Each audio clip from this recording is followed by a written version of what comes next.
going to target one getting crashed too. But this scenario is going to be across the country. On the right-hand side. It was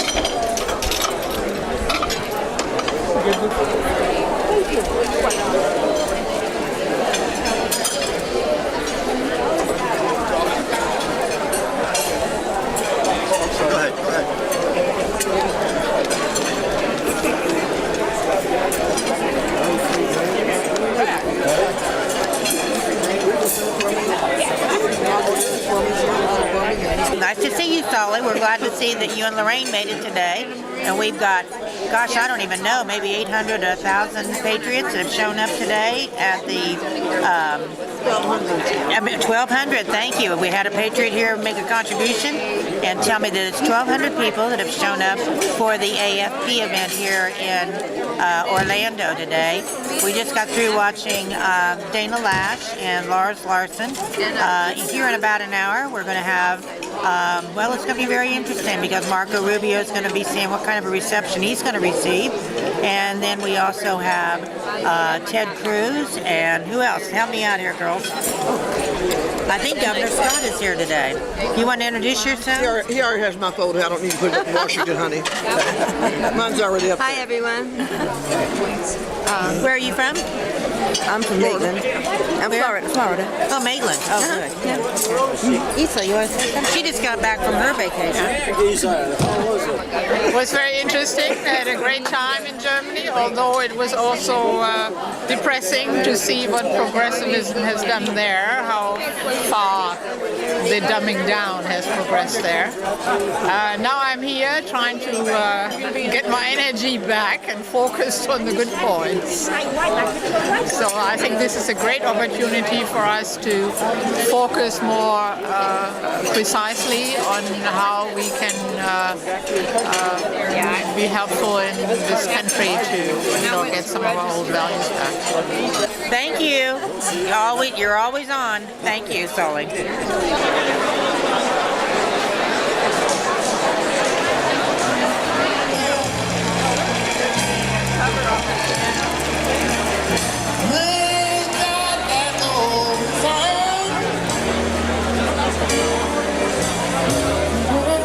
Our Father's God to thee.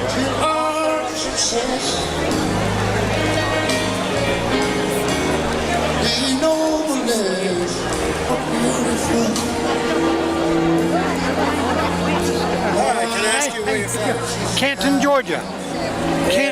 Canton, Georgia. Hampton, Georgia. Canton. Canton. C-A-N-T-O-N. Okay, and what brought you to this event?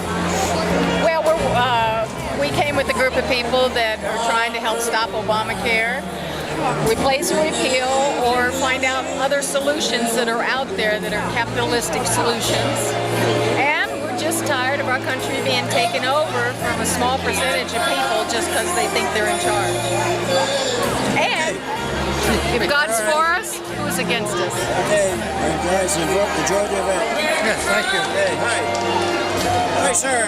Hello. Ask you, where are you from? Who wants to know? This is something else, 912 News.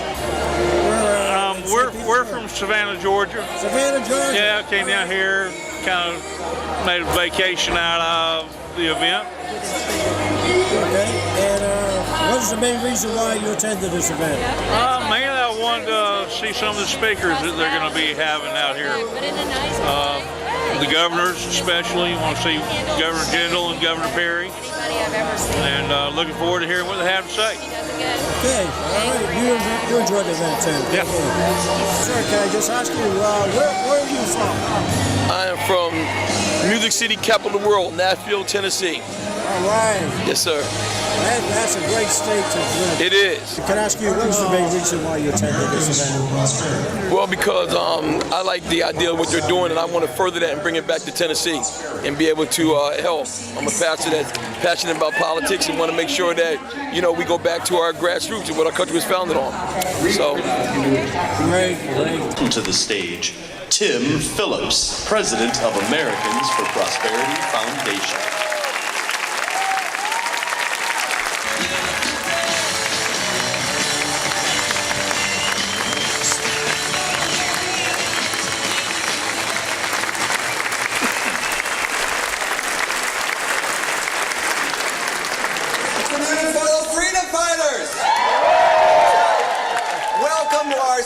Annual Defending the American Dream Summit.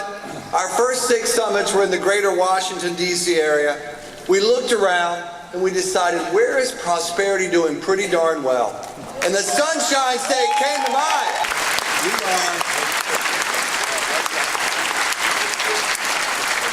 We are so glad to have some of these reform-minded governors here with us. And we're going to we want you to hear from the first governor. He's someone who served now. He's in his 2nd term as governor of Louisiana. I mentioned the ethics reform in his very first special session. He followed that up with one of the most far-reaching tax cuts and tax reform efforts to get job creation going in Louisiana. He's been such a leader on school choice. It's been an honor at AFP to stand with this governor in opposing Medicaid expansion there and working to stop a tax increase that the Democrats and some Republicans in the legislature tried to force through. He stood firm and stopped that tax increase. And we are so honored to have him here at this Defending the American Dream Summit. Please welcome our good friend, Governor Bobby Jindal of Louisiana.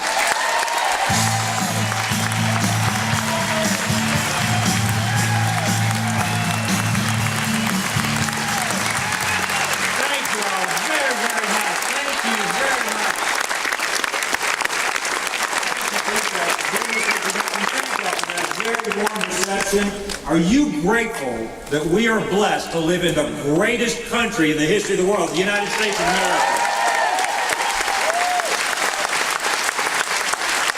Now, this weekend is all about the American dream. I'll be honest with you. I'm not sure I really appreciated what the American dream really meant when I was a young child. You know, Mark Twain said it best.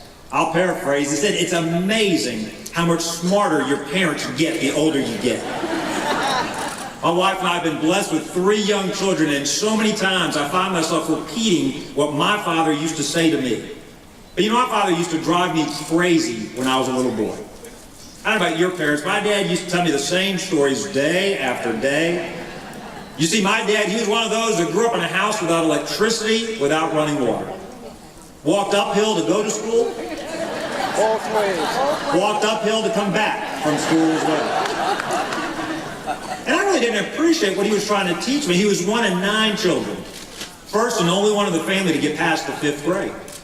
But now that I've got kids of my own, I understand what he was trying so hard to teach me and my brother, the importance of working hard and getting a great education. You see, my dad, my mom, they came to this country over 40 years ago. Mom was pregnant with me. They came so she could study at LSU. My dad, he didn't have a job. He didn't know anybody. He didn't want a handout. He wanted the chance to go to work. Now imagine, they land in Baton Rouge, they don't know a soul. He starts calling through the yellow pages, company after company after company. Finally gets to a railroad service company, and the guy hires him on the phone. Now you've got to remember, my dad's got an accent. I don't mean a southern accent, that's not an accent. I mean, he's got an accent.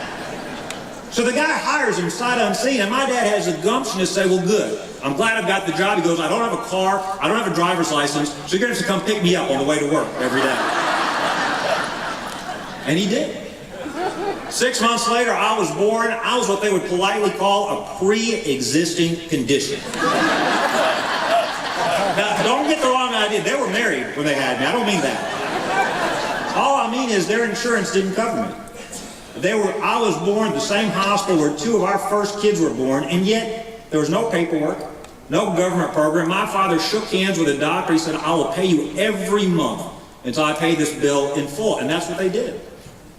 Now, I don't know how that would work in today's world. I've asked my dad, how do you pay for a baby on an installment plan? I said, I mean, if you miss a payment, do they come take the baby back? I mean, what do they do? He said, son, you were such a bad little kid. If they would have taken you back, I would have sent you back. But you know, my dad understood. He'd tell my brother and me every day those stories, but he would tell us, I'm not leaving you a famous last name. I'm not leaving you an inheritance, but I'm going to allow you to get a great education. And so with a great education, there's no limit to what you can do in this great country. It's amazing what's possible in America.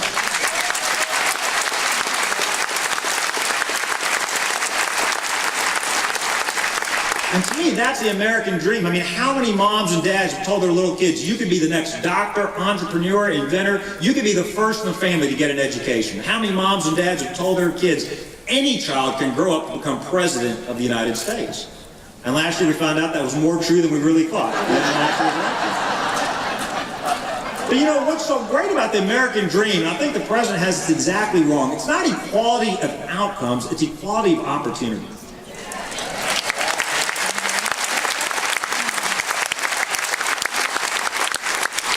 About the American dream, the circumstances of your birth don't determine your outcomes as an adult.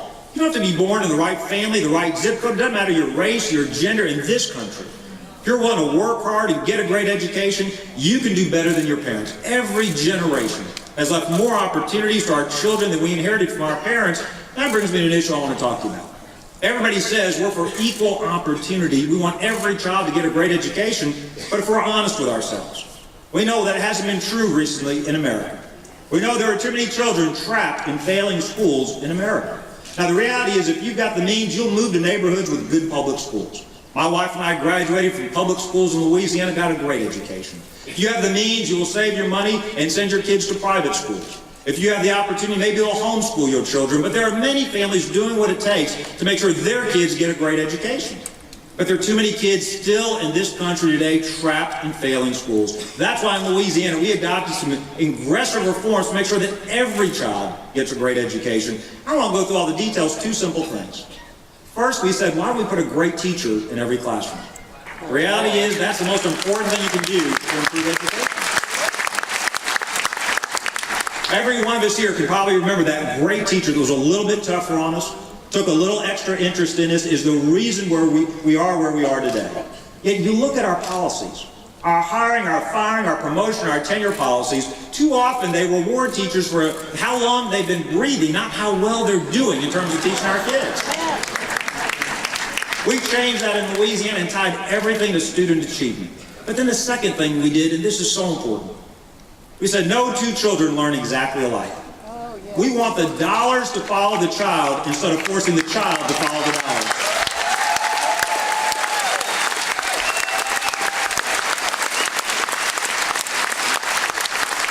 Some kids will do well in homeschool, some kids will do well in traditional public schools, some kids will do well in private schools or parochial. Rebellion brewing in these states. There are Americans standing up for freedom, the 10th Amendment, and we will not be duped.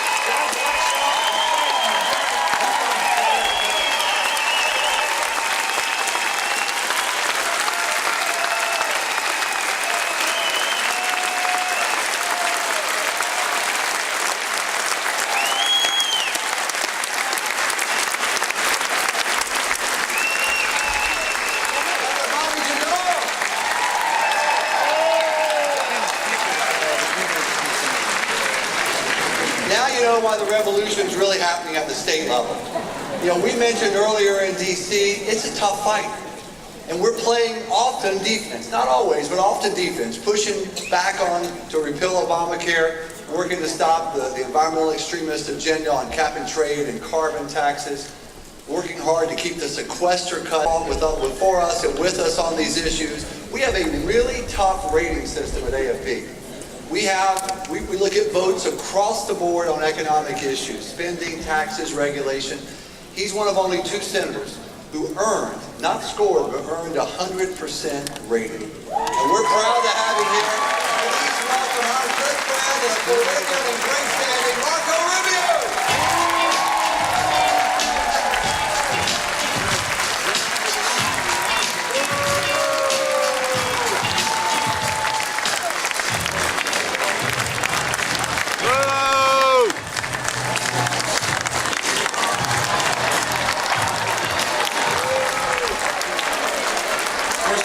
I put it here. Thank you. Opportunity to speak to you here. You can get ahead. That you can achieve the American dream. But now we have a growing number of people in this country who don't think that's true anymore. A growing number of people who are working harder than they ever have. And they're not getting ahead. In fact, they're barely staying afloat. Shortly after that, we'll be involved in the other debate. And in the other debate that we're going to be involved in has to do with the debt limit. Now let me explain that the national debt, we've got to bring it under control. The national debt, it's not just an accounting problem. It's an economic problem. Being flourished in this country because families, with the support of churches and synagogues and civic groups, they instill these values in our children. No one is born with these values. They have to be taught. But now our government is increasingly hostile to these institutions that help teach these values. And now we have a growing number of children in this country born into broken families. Now look, this is not about imposing our religious views on anybody. That's not government's job. Teaching our values is not the role of government per se. But what we do need are political leaders that acknowledge that the moral well-being of our people is directly tied to their economic well-being.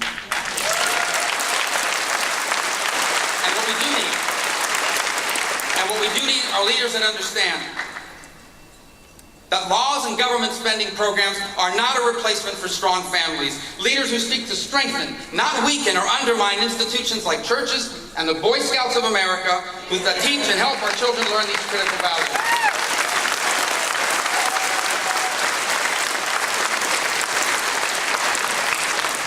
I'll close with this. The last few elections reminds us that as a people, Americans remain divided on a lot of different issues. Within this room, there is division on a lot of different issues. But I can tell you one thing we do agree on. Not just the majority of the people in this room, but I would say the majority of Americans. We still want to believe in America. We still want this to be a country where everyone who's willing to work hard and sacrifice will have the chance at a better life. Including non-citizens. And I guess what I would say to you is that really the most important issue that faces our country now is not just which political party wins the next election. The fundamental choice we have to make is, what kind of country do we want to be? You know, for 200 years, it's been a special country. Not just because of the size of our economy or the power of our military or even because of the endurance of our republic. What's made us different and special and better is that we were founded on the powerful idea that every single human being has a God-given right to earn a better future for themselves. From one generation to the next, this idea has held us together because we've lived it in our lives. Like most Americans, as I've shared with you before, this story is personal to me. Both of my parents grew up poor, with little prospect for a better life, so they came here, the one place on earth where people like them, through hard work and sacrifice, could get ahead. And I want you to know that life in America was not an instant success. They struggled. They knew disappointment. At one point, they were so discouraged they thought about going back, until that became impossible because of communism. But they persevered. My dad working as a bartender, my mom as a cashier and a maid. By the way, jobs that existed because free enterprise, because someone risked money to open up those hotels and to grow them. My parents never made much money. And yet they lived the American dream.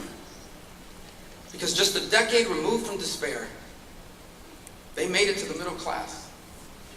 And they left their children with the opportunity to pursue our every dream. But my family's story is not just about them. It's about us. Because it's the story of millions of people before them and since who achieved here in this land what would have been impossible almost anywhere else. That is still who we are. Today there are millions of people among us trying to do what my parents did for us and your parents did for you. And that's why we have to put this false promise of big government behind us.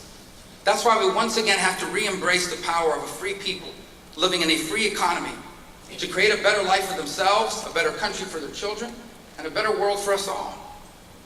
You know, I often hear people tell me, you didn't come from privilege. And it's true, my parents weren't rich, I didn't have access to power or influence growing up. But I consider myself a child of privilege. the privilege of being raised by two loving parents, the privilege of growing up in a strong and stable home, and the privilege of being born a citizen of the one place on earth where the son of a bartender and a maid could grow up to be anything he wanted.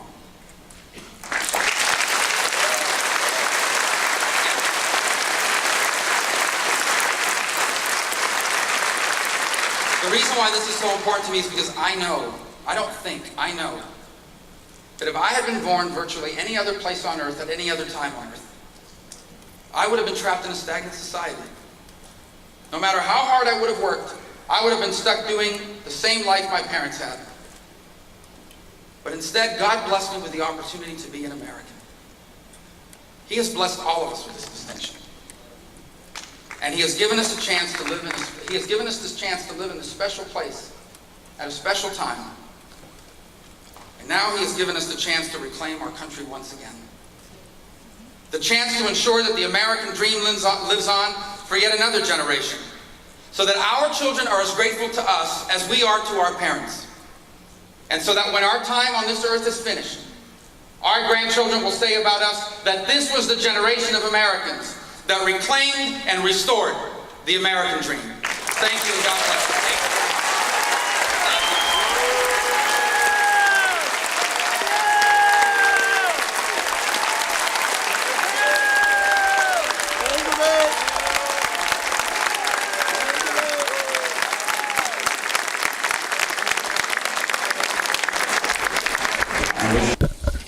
And so, Rich, for your decades of exemplary service in the cause of economic freedom, for a lifetime spent creating jobs and prosperity for generations of America in every state and from every walk of life, Americans for Prosperity Foundation presents you with our highest award, the Washington Award, which you richly deserve. Congratulations from all of us here this afternoon.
Please help me welcome Dr. Arthur Brooks from the American Enterprise Institute.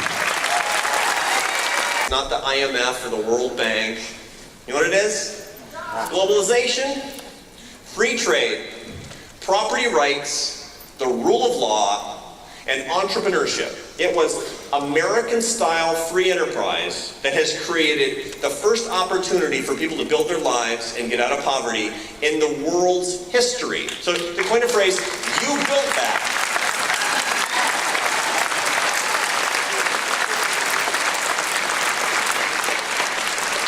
You are responsible for the world's greatest anti-poverty achievement ever.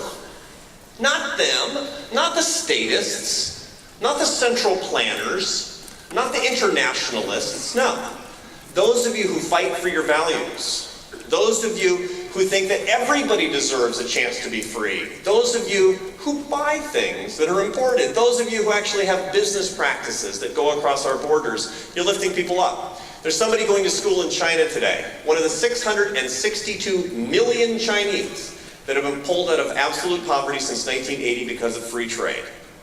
Somebody is not going to bed hungry in an African village you've never heard of and will never visit because of you and your values. The day free enterprise starts to wane in the United States is the day that free enterprise starts to go away in the third world, and that's the day that somebody goes hungry. That's the moral stakes, and that's important because they talk about helping people who are weak and vulnerable, but we're the ones who are actually standing up and fighting for those people. The irony is, we don't talk about it. So let's start a true, tangible, pro-poor policy agenda that fights for people instead of fighting against things.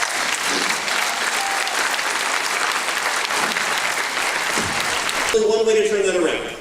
The only way to turn that around is for us to be the ones who can express the love for our country and the love for our fellow man, to avail ourselves of the privilege of fighting for those who are less privileged than we are.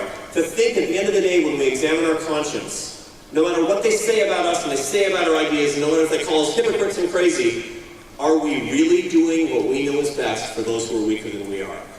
I know we are. I know you are. It's a privilege to be part of your movement. It's an honor to see all of you out there. I'm looking forward to winning this fight on the basis of the right morality. God bless you.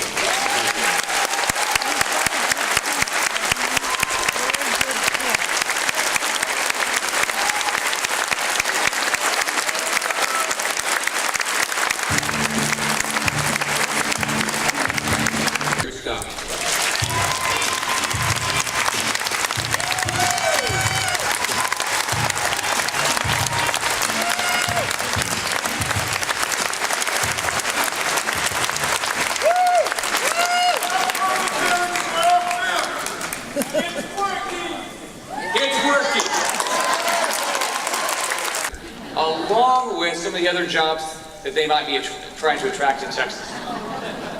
So in all seriousness, it was a real disappointment to hear Governor Perry's not going to run for re-election. I know he's going to be speaking here a little bit later. He has been a great competitor for job creation. Everyone knows in America that Texas is the gold standard. They've done the best job at job creation. And Rick Perry's a big part of that legacy. And if you've competed against him, he is a force to be reckoned with. When I first got elected, I saw Governor Perry a couple weeks later, and I said, look, Florida's going to go toe-to-toe with Texas. We're going to become the #1 state for job creation. We're tired of being in second place. Now, he's been a great sport about it. We even did a fishing tournament. We each invited a veteran. I brought the hats. My hat was called Beat Perry. His team was called I'm Worried. I gave him a 3-foot trophy on the Neil Cavuto show for second place because somehow that day he was going to end up in second place. He very much appreciated it. He said that the trophy ended up in a shooting range the next day. When he decided to not run for re-election, I said, come on, Rick, we've only been competing for a couple years. I guess you must be worried about job creation. Who's going to be #1? So Texas is a great state, but my goal today is when I finish that you're going to start bragging about Florida. That's right. As Clay said, we're having a dramatic economic turnaround. So my goal is you will finish bragging. If you're a Texan or a New Yorker, you're used to bragging, so this should be pretty easy for you. So my wife grew up in Texas, and we lived there for a little while. I think the second day there, we started bragging.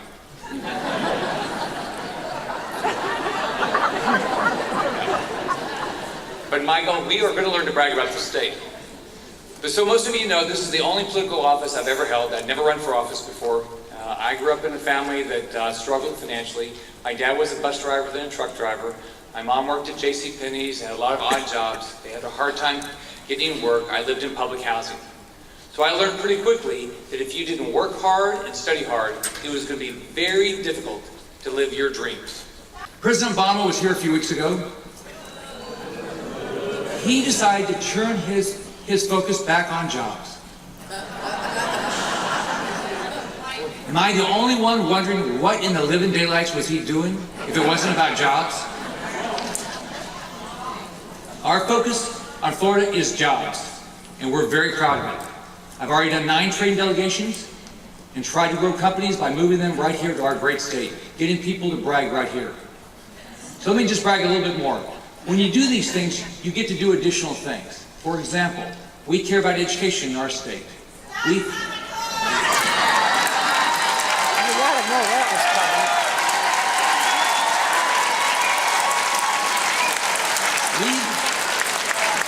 increased funding for K-12 by over $1 billion 2 years in a row, and this year we gave our teachers a well-deserved pay raise.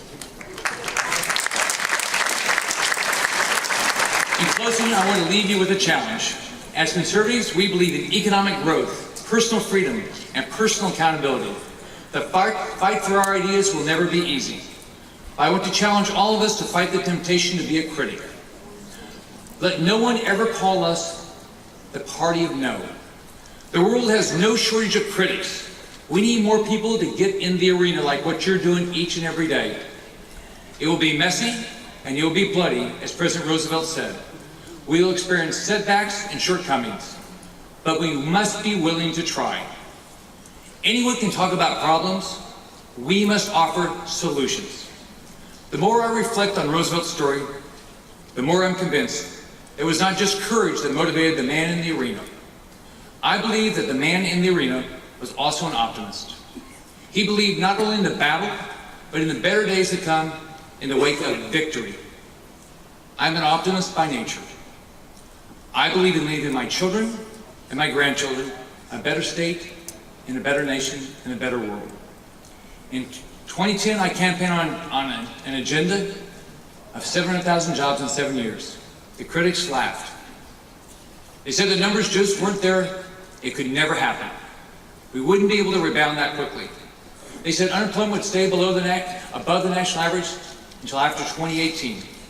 Today, we know we're already halfway there, over halfway there, 370,000 jobs.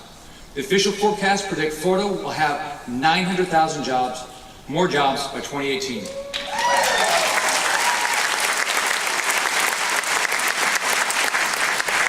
Conservative, pro-growth solutions are working in Florida. We have a lot to brag about. Our future is bright indeed. Conservative, pro-growth solutions are also working in Texas and Louisiana under the great leadership of Governors Perry and Jindal, who you heard from earlier. Governor Jindal recently tried to eliminate the state income tax. It was the right idea. If he had been able to do that, he would have been a formidable competitor to Texas and Florida. Our solutions are worth fighting for. Our solutions are growing the economy. Our solutions are creating jobs. Our solutions are good for every family. And each of you in the world will soon learn to brag about the great state of Florida. God bless every one of you.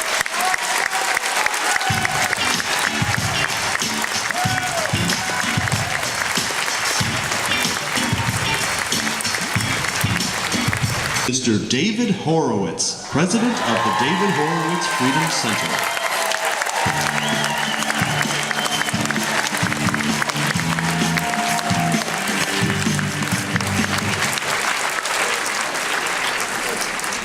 Our country is going to the dogs. So why do we lose elections? We lose elections because we don't know how to defend ourselves, and we don't know how to defend ourselves because we don't know how to attack. Barack Obama is the most brazen and compulsive liar ever to occupy the White House.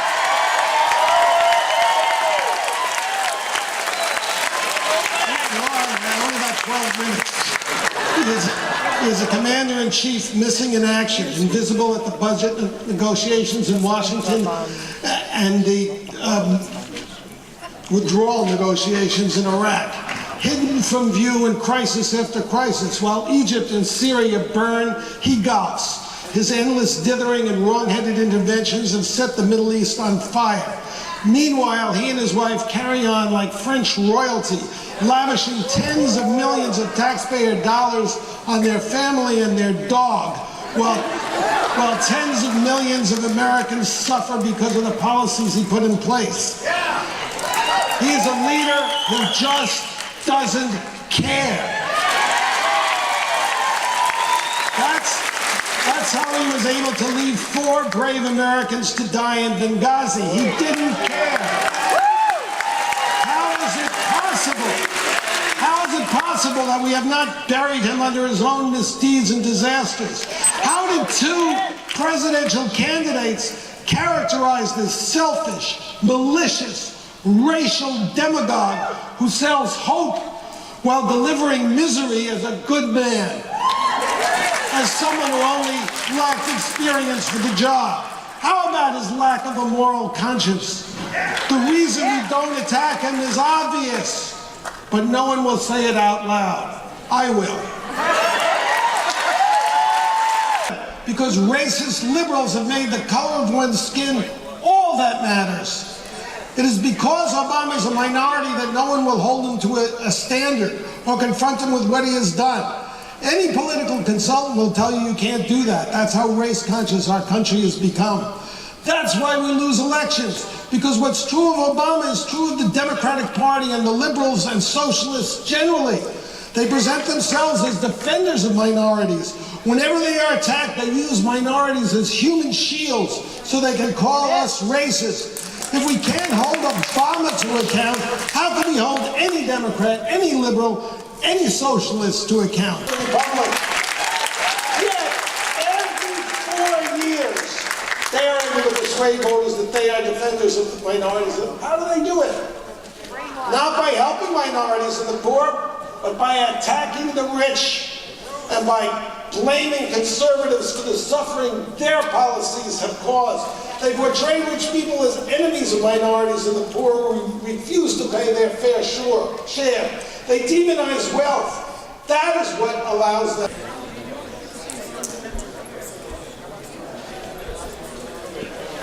Hi, Captain. Hi, it's only 9:12 News. We're over here. We're going to be taking a water taxi across to Universal Park, where we're going to be attending a big gamer event in one night at the big auditorium where Michell Malkin and other dignitaries will be, getting awards. But right now we got two lovely ladies from Illinois that attended our lovely state Florida to attend this great event. Ladies, could you tell me why did you come to this great event? Well, my name is Tempe. I'm from O'Fallon, Illinois, and we followed our illustrious leader from AFP here, Kent Strain. He's a great, great, enthusiastic leader, and he was coming, so we were coming. And I'm going to claim to be one of those award winners tonight. Okay, well, congratulations if you do win. Thank you. Hi, my name's Barb. I'm from O'Fallon, Illinois, and likewise, we've worked with Kent. We've made phone calls against progressive income tax for Illinois. We have held signs in front of city halls in protest of raising taxes. We have, what else have we done? District 90 school tax. We made phone calls for that and to make people aware of that. Tried to get that defeated, which we did. And he's just been a great inspiration to us.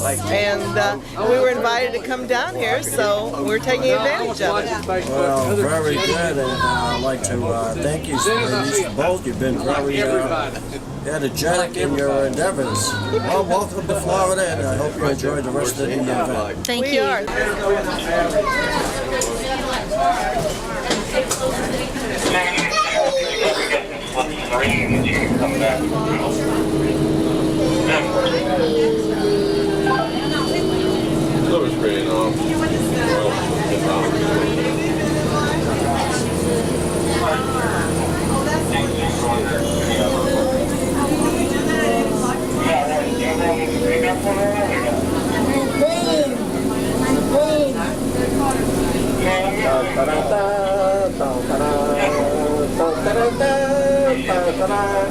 Yeah, that plane was in the movie Raiders of the Lost Ark right at the beginning. All that.